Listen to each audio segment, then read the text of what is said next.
Hi everyone, welcome to Hedgehog Hollow. So I filmed this video this morning and something happened with the sound. So it's a follow-up to last night's video reviewing the clarity brushes versus the Ranger ink blending tool and my barber's brushes. And you'll have seen that the barber's brushes are my favourite. However, lots of you said that it was down to user error in techniques and some of the paper was also an issue. So here I'm going to look at 6 different pieces of paper and I'm going to be using the Teflon mat exactly the same. We've got 6 varieties of paper, the same ink, same blending tool, same everything else, so that we can get a really great like for like comparison. So we're going to use the picked raspberry, the wilted violet, and that salty ocean as well, and we're going to blend on all 6. So we're going to start with the picked raspberry, and I'm going to start with the Distress Speciality stamping paper. So I'm going to load up my little foamy. I'm going to look on the edge and then I'm going to work my way inwards. So you can see there as I work my way down, and it blends quite smoothly. It does take a little bit longer to dry than it did on the Nina, but it definitely gives you that much smoother image. This of course is the paper that is designed to go with the Distress Oxides, so we would hope that you would get a great result. And the reason that I didn't use this in my video was because I wanted to use the same cardstock with the same tools. I know many of you don't have the space or the resources to have 6 different types of white paper to just pick out the one you want to use with a particular ink.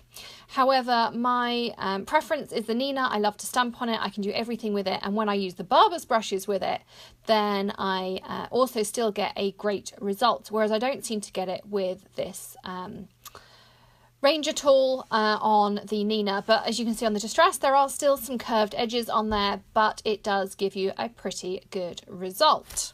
So now we're going to work on the Nina paper the same as I used last night, and I'm going to use the Wilted Violet Distress Oxide. Again, I'm loading up my foamy and I'm going to start on the Teflon mat. I just turned it over to get a clean edge, and then I'm going to go straight onto the Nina. So it is blending better. It has got less of those harsh lines, but they are definitely still there. And you can see if you stop midway because you might want to look at what you've done, you get a bit distracted, or just like me, sometimes you pause to think about what you're doing, you are still going to get that solid line and you're going to struggle to blend it out. Now the reason for that is because the Nina cardstock isn't coated, which makes it such a nice cardstock to work with when we're stamping.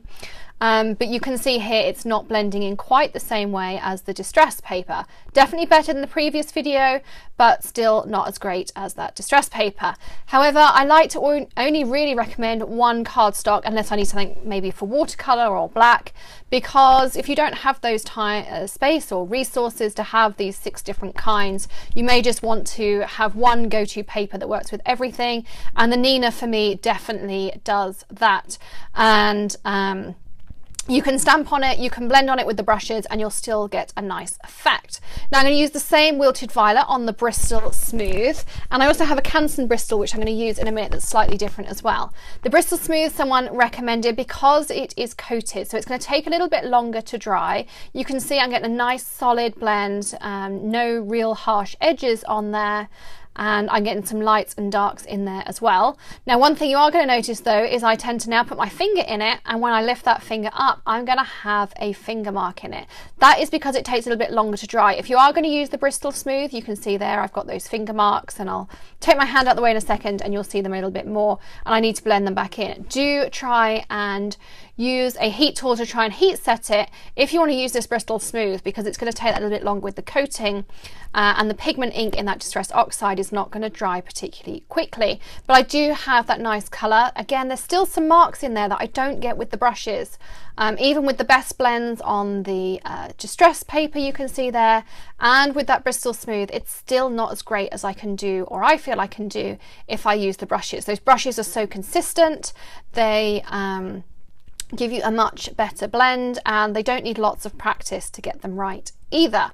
However, we still have 3 more pieces of paper to try out. Okay, so I'm now going to use the Broken China on mixed media paper, and the mixed media paper is really great for throwing anything at it. It's actually what I use for my swatch book because it will take water, it will take most things you throw at it. It's got quite a texture to it, so it's somewhere in between a Nina and something like your watercolor paper cold press. So what you'll see is it picks up, in places it'll pick up the dark, and then as the ink gets less and less, it'll just pick it up on those bumps, which gives you a lovely light effect. So it's great for clouds and things like that. However, you are going to get either really solid color or really light color. Getting lights to darks are a little bit more difficult on the mixed media paper. Just because of the way the paper is structured, and you are still getting some of those round edges. So whilst it's a great paper to use and I like it for all sorts of things, you can see that it still does look a little bit blotchy. I also now have the Canson Bristol, as I say, that's slightly different to the Bristol Smooth.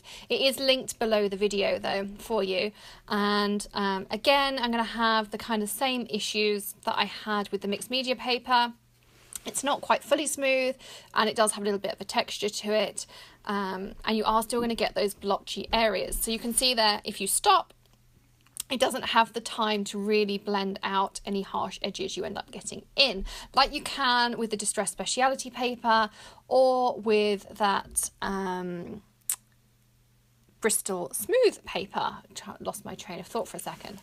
So finally, I also have this comic manga paper. This comic manga I really like. It's £150 in weight, but it's not too bulky to use on your cards. You'll still get a nice effect. And I'm going to go back to the picked raspberry so that we have 2 of each so you can compare and contrast. And at the end of the video, I've put them all down on the screen so that you can see them there. And I will also link up right at the end, you'll see it come up, yesterday or last night's video on this tool versus clarity brushes versus my preferred method of barber's brushes.